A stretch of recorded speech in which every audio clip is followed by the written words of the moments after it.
네, 복된 주일을 맞이하여 이 자리까지 나오신 모든 분들 진심으로 환영합니다. 예, 오늘 우리는 예수께서 이 땅에 오신 그 이유와 관계하여서 또 하나의 새로운 주제인데 새 생명을 주러 오신 예수라는 그 제목 아래에서 말씀을 살펴보기를 원합니다. 지난 시간에 우리는 그리스도께서 이 땅에 오신 이유에 대해서 하나님의 거룩한 계시로서 이 땅에 오셨다. 하나님께서 계시하신다 그러면은 하나님께서 말씀하신다 그렇게 이제 생각을 하죠. 근데 하나님은 말씀만 하시는 분이 아니라 그 말씀을 이루시는 분이시다는 것을 보여주시는 것입니다. 사람은 이렇게 말을 내뱉어 놓고도 그 말을 다 지키지 못합니다. 능력이 없어서 지키지도 못하고 또 지킬 수 없는 말들을 내뱉기도 하고 그렇습니다. 그러나 하나님께서는 말씀하신 바를 반드시 이루어 가시는 것입니다. 그 말씀하신 바를 반드시 이루어 가신다고 말할 때 결국 최종적으로 이루실 그 말씀은 이 세상에 대한 심판이죠.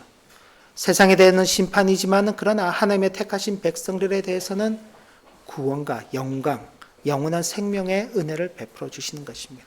그러니까 그 모든 것들을 이루시는 분이시다. 그걸 예수 그리스도께서 육신을 입고 이 땅에 오심으로 친히 확인을 시켜주시는 것입니다.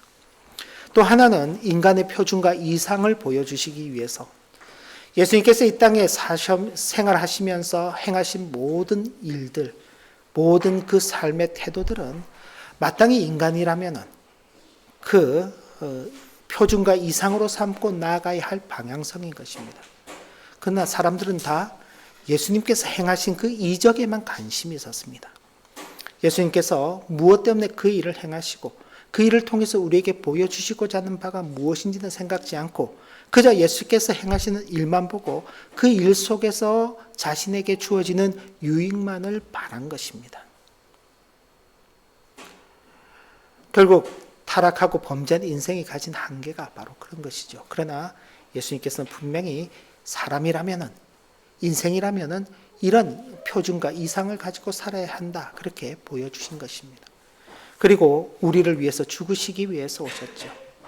그 죽으심은 그냥 단순히 죽으시는 것으로 끝이 아니라 우리가 도달하게 될 최종적인 그 영광의 자리로 우리를 이끄시기 위한 죽음이었습니다. 이런 내용들을 토대로 해서 오늘은 새 생명을 주러 오신 예수 그리스도에 대해서 말씀을 살펴보기를 원합니다. 오늘 우리가 먼저 볼 것은 예수님께서 인용하신 이사야 선지자의 그 말씀인 것입니다. 18절부터 19절 보면 예수님께서 특별히 회당을 방문하셨는데 고향 나사렛에 방문하셨을 때에 그 회당을 방문하시자 그곳에서 이제 예수님을 초청해서 예수님께 이제 이사야 선지자의 글을 주는 것입니다. 그 중에서도 예수님께서 이제 이 부분을 찾아서 읽으셨습니다. 18절 19절 보면 주의 성령이 내게 임하셨으니 이는 가난한 자에게 복음을 전하게 하시려고 내게 기름을 부으시고 나를 보내사 포로된 자에게 자유를 눈먼 자에게 다시 보게 함을 전파하며 눌린 자를 자유롭게 하고 주의 은혜의 해를 전파하게 하려 하심이라. 근데 이 말씀은 주님 그 당시에도 오해가 있었고 오늘날 시대에도 오해가 여전히 이어지고 있는 부분들이 있습니다. 어떤 부분이냐? 예수께서 이 세상에 오신 목적은 이 세상에 억울한 사람, 슬픈 사람, 병든 사람, 괴로운 사람, 어려움 있는 사람들을 그 억울함과 슬픔과 괴로움과 어려움 가운데서 건져내시고 그것을 해결해 주시고 그것을 갚아주시고 마음 가운데 평안과 행복과 기쁨을 골고루 나누어 주시려고 오셨다고 생각하는 것입니다. 예수님께서 이 말씀을 읽으시고 난 다음 성경 본문을 여기 다시 한번 좀 띄워주세요. 성경 본문을 띄우시고 자 본문을 다시 보시면 20절에 책을 덮어 그 맡은 자에게 주시고 회당에 있는 자들을 이제 앉으시니까 회당에 있는 자들이 다 예수님을 이제 주목해서 보는 겁니다. 저 예수라는 사람이 왜 이 말씀을 읽었지? 그 자세에 예수님께서 말씀하시는 겁니다. 이 글이 오늘 너희 귀에 응하였느니라. 그러니까 예수님께서 그 말씀의 성취로 오셨다. 그렇게 지금 말씀하는 겁니다. 그러자 그 사람들이 하는 이야기가 아니 요셉의 아들이잖아. 근데 자기가 어떻게 이사야 선지자의 예언의 성취로 왔다고 이야기를 할 수 있지? 그러자 예수님께서 이렇게 말씀하시는 것입니다. 너희가 반드시 의사야 너 자신을 고치라 하는 속담을 인용하여 내게 말하기를. 자, 뭐 쉽게 풀어서 이야기를 하면은 의사는 자기 병을 고치는 사람은 아닙니다. 물론 자기 병도 고칠 수 있겠지만 의사는요, 다른 사람의 병을 고쳐주는 사람입니다. 근데 이제 어떤 환자가 가서 의사에게 따지는 거죠. 의사 선생님, 당신이 당신 병을 고치는 걸 보면 내가 당신에게 치료를 받겠습니다 라고 말하는 것과 똑같은 것입니다. 당신이 이 병 걸려봤어요? 당신이 이 병에 걸려서 나아본 적이 있어요? 그렇다면 내가 당신에게 치료를 받겠습니다. 좀 황당하지요? 우리 보통 정상적이면 그렇게 하지 않습니다. 근데 지금 예수님이 이 비유의 말씀을 하신 이유는 뭐냐? 그 뒤에 나오는, 자, 내게 말하기를 우리가 들은 바 가버나움에서 행한 일을 내 고향 여기에서도 행하라 하리라. 그게 뭔가요? 예수님께서 행하는 이적을 좀 보겠다는 겁니다. 가버나움에서 병자도 고치시고 여러 사람들 고치셨으니까 그 행한 이적을 여기서도 좀 행해봐. 그럼 우리가 선지자 이사야의 글이 응한 것인 줄 우리가 인정해 줄게 라고 그렇게 말하는 것과 똑같은 것입니다. 예수님은 어떤 분으로 생각하나요? 자신의 그 당면한 문제들을 해결해 주는 그런 분으로 생각하는 것입니다. 그러니까 여기도 가난한 자가 있죠. 또 여기에도 포로된 자가 있습니다. 여기도 눈먼 자가 있는 것입니다. 그러니까 우리 여기 가난한 자, 포로된 자, 눈먼 자, 좀 이 사람들 자유롭게 좀 해줘봐. 이 사람들 좀 평안하게 만들어줘봐. 그럼 우리가 인정해 줄게. 근데 주님께서 그때 그 당시에 나사렛 사람들을 두고 너희가 오해하고 있다라고 말씀하시면서 엘리야 시대와 엘리사 시대의 한 사건들을 이야기하는 것입니다. 엘리야 시대에 가뭄이 들어서 3년 반이나 가뭄이 들었는데 엘리야 선지자가 이스라엘의 많은 과부들 집을 다 버려두고 시돈이라는 이방 땅 사렙다 과부의 집에 가서 그 집에서 머물면서 어떻게 되나요? 그 집에 떡반죽 그릇과 기름 그릇이 마르지 않도록 하는 그 일들이 있었습니다. 이스라엘이 오히려 버림을 받고 이방 여인이 구원함을 받는, 엘리사 시대에도 마찬가지입니다. 우리가 잘 아는 대로, 그죠? 아람 장군 나아만이 와가지고, 그죠? 요단강에 7번 들어가서 목욕을 하고 난 다음 그 나병이 깨끗해졌죠. 이스라엘에는 나병 환자가 없었냐? 있었습니다. 그럼에도 불구하고 이방 사람인 그 나아만만이 병고침을 받았다. 하나님께서 은혜를 베푸실 자에게 은혜를 베푸는 것이다. 하나님께서 예비하신 그 심령에게 구원의 은혜를 베풀어 주신 것이다. 너희가 오해하고 하나님을 믿고 메시아를 기다리고 구약의 어떤 그 말씀의 성취를 기대하는 것들이 단순히 인간적인 어떤 그런 욕심, 자기의 어떤 기대를 이루기 위해서 믿는 것이 아니다라고 그렇게 말씀하신 것입니다. 결국 이 말씀에 대한 오해는 어디로 갑니까?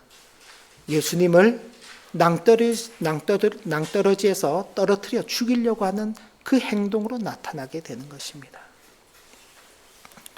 예수께서 인용하신 이 말씀에서 가장 중요하게 보아야 할 두 부분이 있습니다. 한 부분은 주의 성령이 내게 임하셨으니 왜 임하셨나?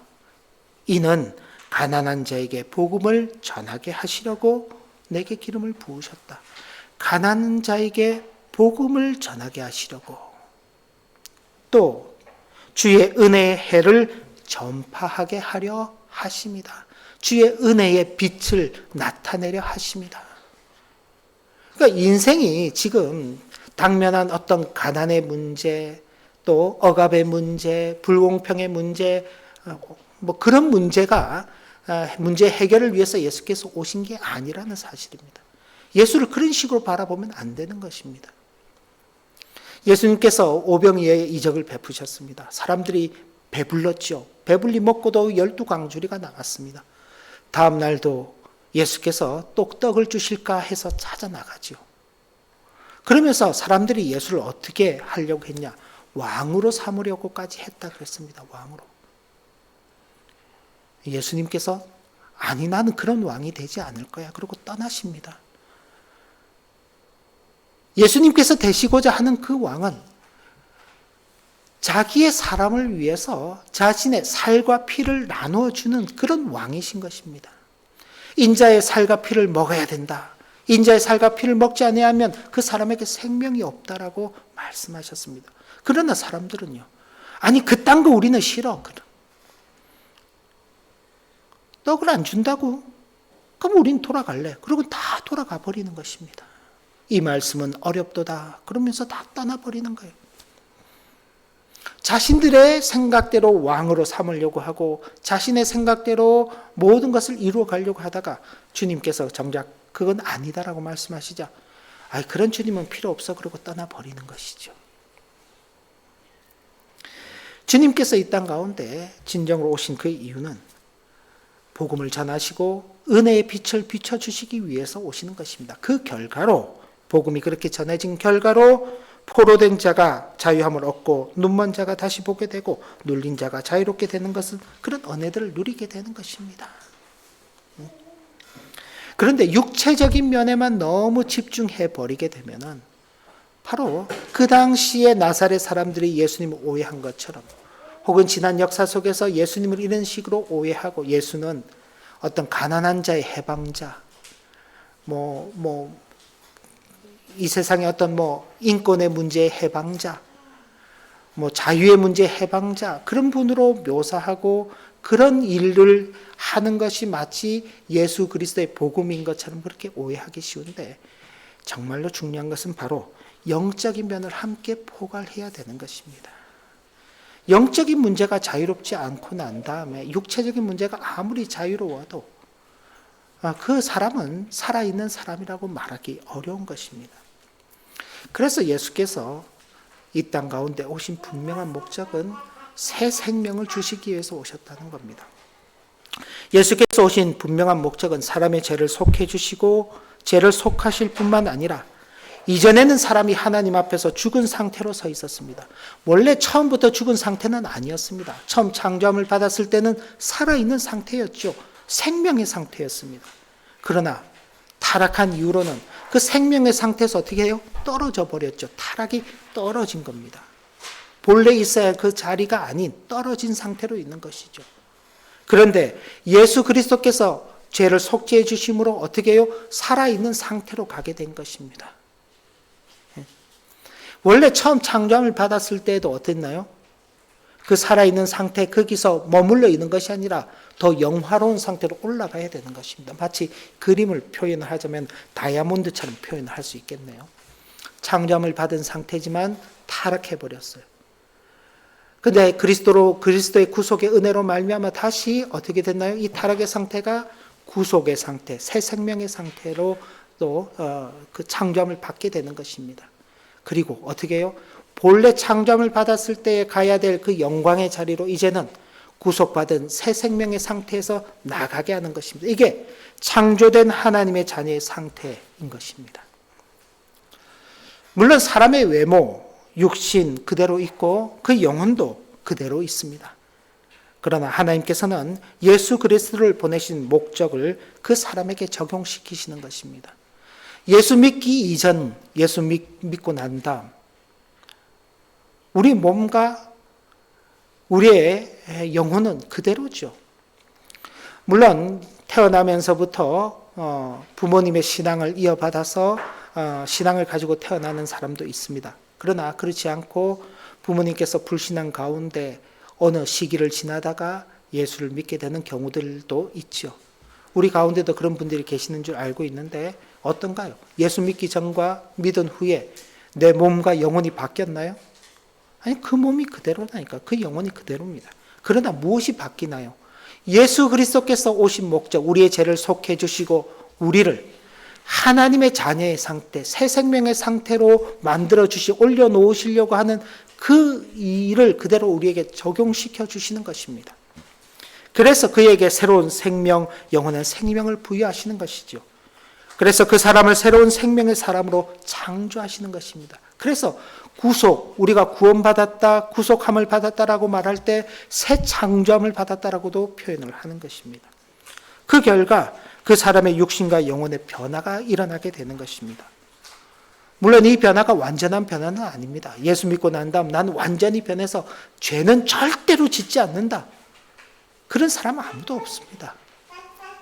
여전히 우리 속에 있는 그 죄성 속에서 싸우며 가죠. 그러나 예전에는요, 죄를 짓고도 그냥 방치했던, 아니면 오히려 그 죄 속에 머물러 있는 것을 더 즐기면서 살았던 사람들이 이제는 변화가 되어서 죄를 지으면은 왠지 양심의 꺼리낌도 있고 이렇게 살아서는 안 되겠다는 생각도 하게 되고, 그러면서 그 길을 고쳐서 바르고 선하고 의로운 길로 나가는 것입니다.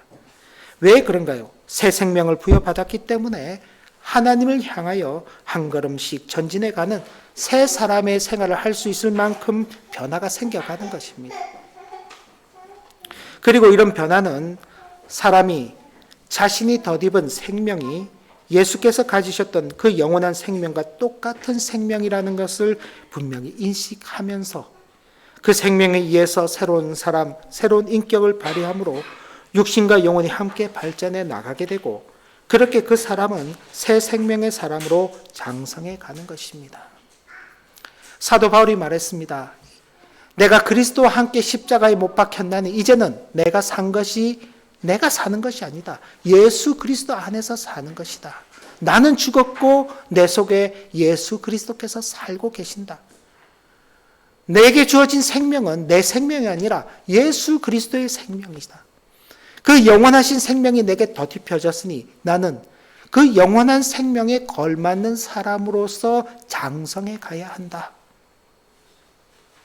바로 이 생명을 주시기 위해서 예수께서 오신 것입니다.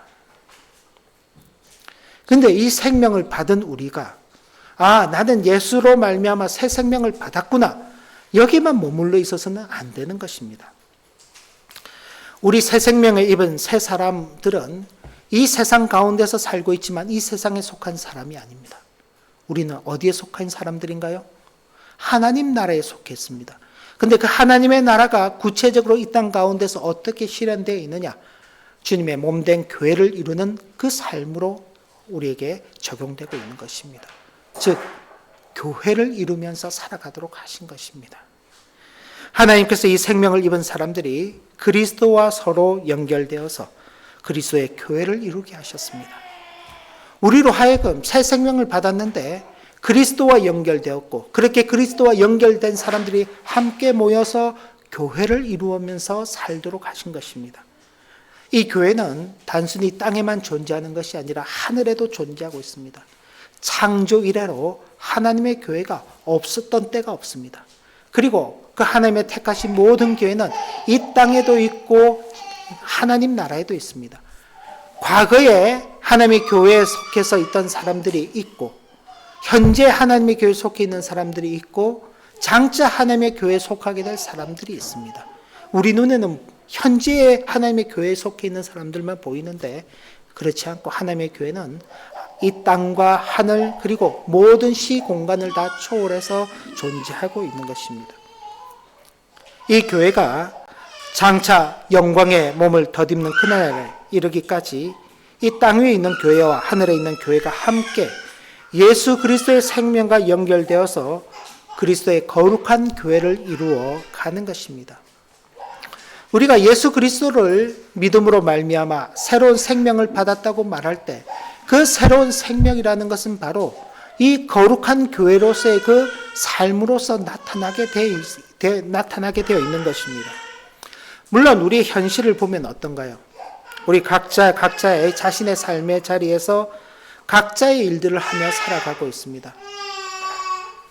저는 목사로서 목회의 일을 하고 있죠. 저희 집사님들은 또 직장인으로서의 그 일들을 하고 있는 것입니다. 직장도 다 같은 직장 생활을 하시지 않죠. 이런저런 다른 직장들을 생활하고 있습니다. 학생들은요, 또 학교에서 공부를 하면서 살아가고 있습니다. 각자 자신들에게 맡겨진 그 일들을 하죠. 왜 그런가요? 우리가 새 생명을 받았다. 이제는 옛 사람이 아닌 새 사람으로서 삶을 산다 그러면은 이전의 삶도 다 바꿔야 된다라고 생각하잖아요. 근데 그렇지 않습니다. 예수를 믿어도 여전히 우리는 자신들이 해야 할 그 일들을 하는 것입니다. 왜? 하나님께서 우리를 그렇게 만들어 놓으셨습니다. 먹어야만, 그죠? 밥을 먹어야 살 수 있고, 옷을 입어야 하고, 외부 환경으로부터 보호받는 공간에서 살도록 그렇게 만드셨기 때문에 그렇게 가는 것입니다.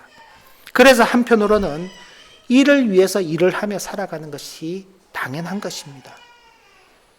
안 그럴 것 같으면요, 예수 믿은 그 이후로 이 세상 직업, 이 세상과 관계된 모든 것들은 다 끊어버리고, 어디요? 뭐, 교회에서 모여야 되나요? 교회에서 모여서 다 그냥 뭐 성경책만 읽고 있으면은 배는 안 고픈가요? 기도만 하고 있으면 배가 안 고파지나요? 기도도 한참 하다 보면 배고파요. 근데 그러지 않죠. 그런데 그렇지 않다 보니까 또 반대로 그렇게 생각하는 것입니다. 그래, 예수 믿는 건 예수 믿고, 예수 믿어서 새 생명을 받은 것은 새 생명 받은 거고, 나는 그냥 이 세상 일을 하며 살아야지. 그러고는 또 너무 세상 일 중심으로 살아가는 것입니다. 근데 그렇게 해서는 또 안 되는 것입니다. 그래서 다른 한편으로는 이 모든 일들이 새 생명을 입은 사람으로서, 이 모든 일들이라는 것은 우리가 먹기 위해서, 입기 위해서, 살기 위해서 하는 이 땅의 모든 그 활동들이 새 생명을 입은 사람으로서 주님 앞에서 자기를 유지하고 살면서 하나님의 거룩한 영광을 나타내기 위해서 필요한 일들이라는 사실을 분명히 기억해야만 하는 것입니다. 내가 새 생명을 입은 자로서 주님 앞에서 내 자신을 유지하고 하나님의 그 거룩한 영광을 드러내면서 살기 위해서 하는 일들이다 하는 것입니다. 순서를 잘 기억하셔야 되는 겁니다. 다 같이 일을 하고 있죠. 다 생업의 일을 하고 있지만 그 생업의 일을 하는 이유가 이 세상 사람들은 자기를 위해서, 자기 만족을 위해서, 어떤 자기의 미래를 위해서 살아가지만 우리는 그렇게 하는 것이 아니라 내가 주님 안에서 새 생명을 받은 자로서 살기 위해서 최소한의 일을 하며, 그리고 그 일들을 통해서 하나님의 그 거룩하신 뜻과 영광을 드러내기 위한 것이다 라는 그 생각을 해야 하는 것입니다. 우리가 잘 아는 말씀이죠. 고린도전서 10장 31절 말씀 같이 한번 읽어볼까요? 같이 읽습니다. 그런즉 너희가 먹든지 마시든지 무엇을 하든지 다 하나님의 영광을 위하여 하라. 어떻게 먹어야 될까요? 어떻게 마셔야 될까요? 무엇을 어떻게 해야 되는가요? 그러니까 어떻게 하면 하나님의 영광입니까? 어떻게 먹어야지 하나님의 영광인가요? 어떻게 마셔야 하나님의 영광을 위한 것인가요? 이건 어떤 방식을 이야기하는 게 아닙니다. 그죠? 그럼 무엇을 이야기하는 건가요? 목적이죠, 목적. 무엇을 위해서 먹는가? 무엇을 위해서? 무엇을 위해서 마시는가? 무엇을 위해서 이 일을 하는가입니다. 그 목적을 분명하게 알아야 된다. 그 목적은요, 하나님의 영광을 위한 것이죠. 뭐 3끼를 먹을 수도 있고 4끼를 먹을 수도 있고 5끼를 먹을 수도 있습니다. 뭐 싼 뭐 한 2유로짜리 빵을 먹을 수도 있고 비싼 뭐 10유로짜리 뭐 10유로는 비싼 게 아닌가? 뭐 한 50유로짜리 스테이크를 먹을 수도 있습니다. 2유로짜리 빵을 먹으면은 되고 뭐 50유로짜리 스테이크 먹으면 안 됩니까? 그건 하나님의 영광을 위한 것이고 이건 영광을 위한 것이 아닙니까? 왜 그걸 먹느냐가 중요한 것입니다. 왜? 그걸 먹고 나는 어떤 일을 하며 어떻게 살 것인가가 중요한 것이죠. 아무리 싼 걸 먹어도 그 사람의 생각 속에 온통 세상 것이 가득 들어가 있다면요. 그리고 세상을 잡기 위해서, 세상을 누리기 위해서 세상이 전부인 줄 알고 살아간다면요. 그건 아무런 의미가 없는 것입니다. 물론 이 땅을 살아가면서 근검절약하고 절제하면서 살고 그런 것이 좋죠. 그러나 그것이 겨우 이 세상에서 조금 더 나은 삶을 살기 위한 방식으로만 택한다면 그건 하나님 앞에서는 정당하지 않는 것입니다. 내가 무엇을 먹든지 무엇을 마시든지 무엇을 하든지 그 최종적인 목적은 바로 하나님의 영광을 위한 것이다. 그러면 함부로 먹거나 함부로 마시거나 함부로 어떤 일을 행하지 않는 것입니다. 우리에게 하나님의 형상을 받은 거룩한 새 사람을 나타내는 거룩한 인격적 활동이 우리의 삶을 통해서 드러나야만 한다는 것을 교훈하는 말씀입니다. 그리고 이런 모습은 성도 한 개인의 그 신실함을 넘어서 하나님의 교회를 신실하게 세워가는 일에도 그 책임을 요청받고 있다는 사실을 생각해야만 하는 것입니다. 그러니까 우리 각자가 하나님의 영광을 위해서 먹고 마시고 그 일을 해나가는 것 중요합니다. 그러나 거기에만 머물러서는 안 되고 우리의 교회가 바로 그 일을 잘 할 수 있는 교회로서 세워져 가야 된다는 것입니다. 가장 우선적으로는 참된 교회로서 세워져 가야 되죠. 참된 교회의 표지는 바른 말씀의 선포, 바른 성례의 시행, 그리고 바른 권징의 시행입니다. 진리의 말씀이 바르게 선포되는 그 일에 저와 여러분들이 함께 힘을 합쳐서 가야 되는 것입니다. 우리 교회가 바른 성례를 시행하면서 하나님의 그 택하신 백성들을 세워가는 일들을 바르게 시행해 가야 하는 것입니다. 그리고 혹여라도 하나님의 말씀에서 어긋난 삶들을 살아가게 될 때 하나님의 말씀 앞에 우리 자신을 쳐서 복종시키는 그 일, 권징을 바르게 시행해야 하는 것입니다. 그리고 또 하나, 교회가 유지되고 발전되는 그 일에도 함께 마음을 써가야 하는 것입니다.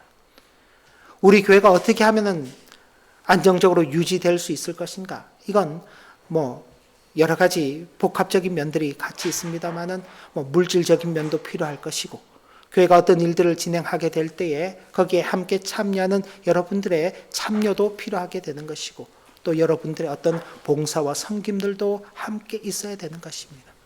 그리고 그런 일들이 계속해서 발전해서 나가야 하는 것입니다. 우리는 이 일을 위해서 함께 또 힘을 또 써가야 하는 것이죠. 그리고 무엇보다도 또 우리가 가진 이 신앙을 다음 세대로 전수하는 그 책임 또한 우리가 잘 감당해야 하는 것입니다. 가깝게는 자녀들의 신앙의 교육들, 또 좀 더 멀게는 우리 교회 전체의 다음 세대 성도들에 대한 그 신앙의 교육들에 대해서 관심을 가져야 하는 것입니다. 그리고 그 일을 위해서 함께 어떻게 하면은 우리가 그 고민과 또 그 짐들을 함께 나누면서 갈 것인지를 생각해야 되는 것이죠. 이런 면들이 함께 어우러져 가서 주님의 교회가 세워져 갈 때에 거기에서 새 생명을 입은 그 새 사람으로서의 삶이 드러나게 되는 것입니다. 왜 우리가 교회를 이루어서 생활합니까? 그냥 예수만 믿으면 구원받는다 그랬잖아요.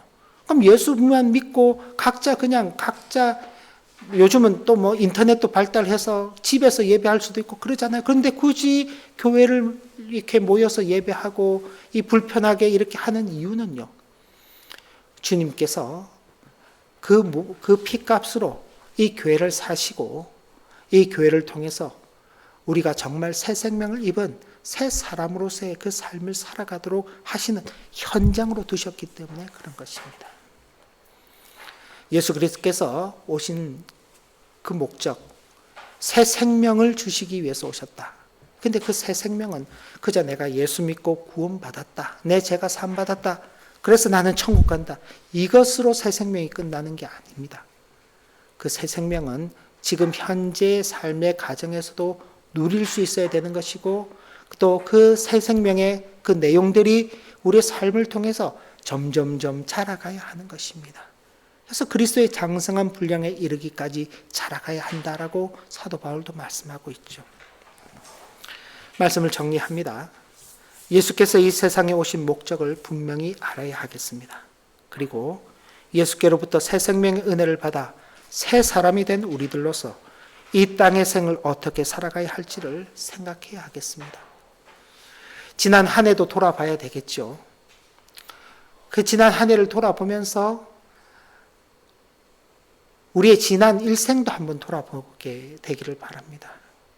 그리고 그 속에서 특별히 예수 그리스도로 말미암아 새 생명의 은혜를 받은 나의 그 삶이 그 전과 그 후와 어떤 차이점이 있는가? 내 남은 생애가 계속 이런 상태로 살아도 될 것인가? 아니면은 내 남은 생애가 어떤 방향으로 나아가야 할 것인가?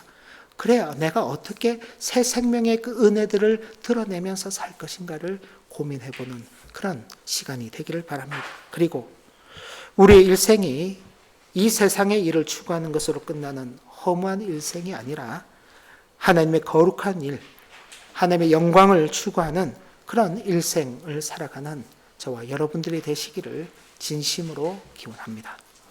기도합니다. 하나님 아버지, 오늘도 주신 교훈의 말씀을 마음에 깊이 새기게 하시고 이 말씀의 교훈에 따라 새 생명을 입은 새 사람으로서의 삶을 하나님 앞에서 신실하게 살아내는 은혜를 허락하여 주옵소서. 예수님의 이름으로 기도 올리옵나이다. 아멘.